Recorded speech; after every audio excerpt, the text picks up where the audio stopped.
Thank you and welcome to the show this morning.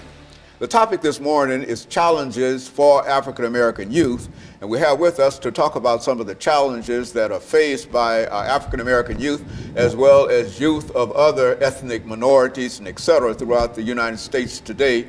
Ms. SGleaves, who is a member of the audience, member of the panel this morning.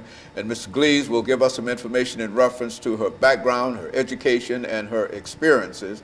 And that will be followed by information from Mr. Phillips, Montreal Phillips. And finally, to end this segment, Reverend Stevenson, Frank Stevenson, will give us some information in reference to his background, education, experiences. And then we'll have an opportunity during the second segment, Ms. SGleaves, to talk about some of the challenges facing African American youth. Let's talk about us this morning. Okay. Well, my name is Shanice. I'm born and raised here in Nashville, Tennessee. I've been working with youth for going on 11 years now. I started my own youth organization 6 years ago, and I just started by just wanting to give back to the community and give youth an outlet and somebody they could depend on for guidance. Very good. Mr. Phillips, what about you? Yes, my name is Montreal Phillips. I've been born and raised here in Nashville.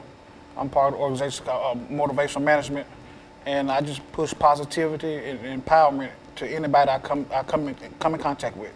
Very good. And of course, Reverend Stevenson, you've had an opportunity to deal with a large number of young people, I'm sure, and I know that you have. I personally know that you had that opportunity.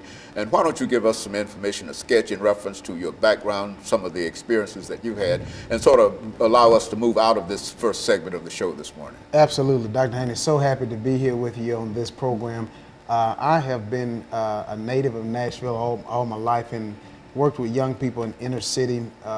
We've designed some programs around working with at-risk youth. I've also worked in some charter schools. So again, we've been intentional about working with those young people in the inner city. Very good. And I think when we look back over it, Ms. SGleaves, and we talk about some of the challenges of the African-American youth, what would be one of the most important things that you could think of dealing with that segment of the population today? I believe the youth need an outlet. They need somewhere to go, somebody to be there to talk to them and be there for them when they're dealing with different issues and peer pressure. So not having enough positive mentorship in the community is a challenge for the youth.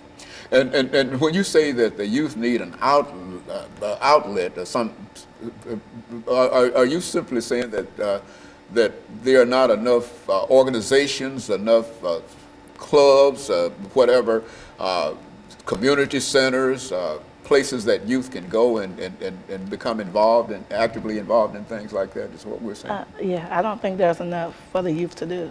They have too much idle time on their hands. And so what would you say in reference to that, Mr. Phillips?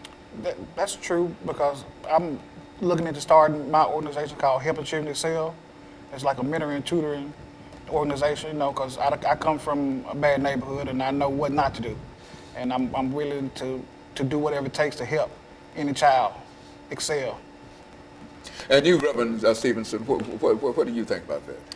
Oh, I absolutely agree that we have to create opportunities and be intentional about making sure they are there for all kids, not just those who come from families who can afford it, but there are some families and young people who need those opportunities, whose family may not have the resources.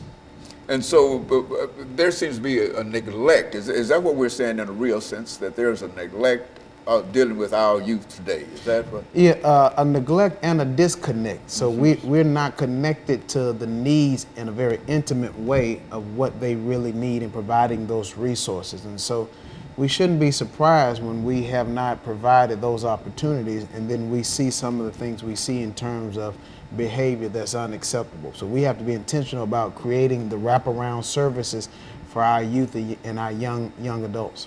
And I would imagine over the last few seconds that we have in this particular segment, I would imagine that you would also agree that the churches can play a greater role in reference to it. Would you say that, Reverend? We have a huge responsibility. As a matter of fact, the Bible says, suffer the little children not to come unto me. So I believe God is welcoming us to take our responsibility as churches in that role.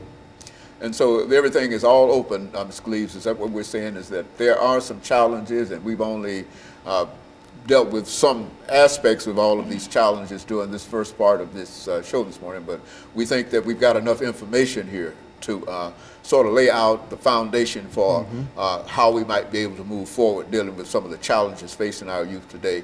And so what we'll do, we'll take our first commercial break, and we'll be back with you following this very, very short commercial break.